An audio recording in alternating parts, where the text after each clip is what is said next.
Siemens contactor 3TF56 கான்டாக்டரில் எப்படி coil change பண்ணுறது நம்ம பார்க்குறோம். ஆக்சுவலாக நம்ம இந்த கான்டாக்டரில் உள்ளது பார்த்தீங்கன்னா 230 வோல்ட் காயில் சப்ளை.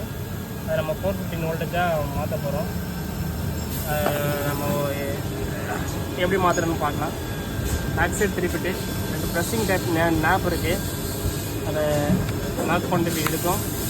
அதே மாதிரி இதை ப்ரெஸ் பண்ணிட்டு இப்படி எடுக்கிறோம், லாக் எடுக்கிறோம். எடுத்ததுக்கப்புறம் அந்த ஷீட்டு மேலே ஒரு ஷீட் இருக்குது. அந்த ஷீட் எடுத்ததுக்கப்புறம் இந்த ஆக்சுவேட்டர் என்ன பண்ணோன்னா மேலே அப்படியே லிஃப்ட் பண்ணோன்னா அவங்க அப்படியே அப் ஆகுது. அப் பண்ணோன்னே இந்த காயிலை மட்டும் எடுத்து நம்ம என்ன பொசிஷன் எடுக்கணும் பார்த்துக்குங்க. 230 வோல்ட்டு அந்த காயிலுடைய நம்பர் வந்து ஃப்ரண்ட்டில் ஓப்பன் பண்ணால் ஃப்ரண்ட்டில் வர மாதிரி இருக்கும். அதை அப்படியே எடுத்துகிட்டு அப்படியே கொண்டு போய் பழத்தை மாற்றோம். லாக் பண்ணிட்டோம். நம்ம இந்த காயில் எடுத்து இதில் வச்சு ஃப்ரண்ட்டில் வர மாதிரி மாற்றணும். அப்படியே லாக் பண்ணுறோம். லாக் பண்ணிட்டு சைடில் ப்ரெஸ் பண்ணுறது லைட்டாக லாக் பண்ணி லைட்டாக பேக் எடுத்துக்கணும். அப்போ தான் நம்ம சீட்டை வந்து கவர் பண்ண முடியும்.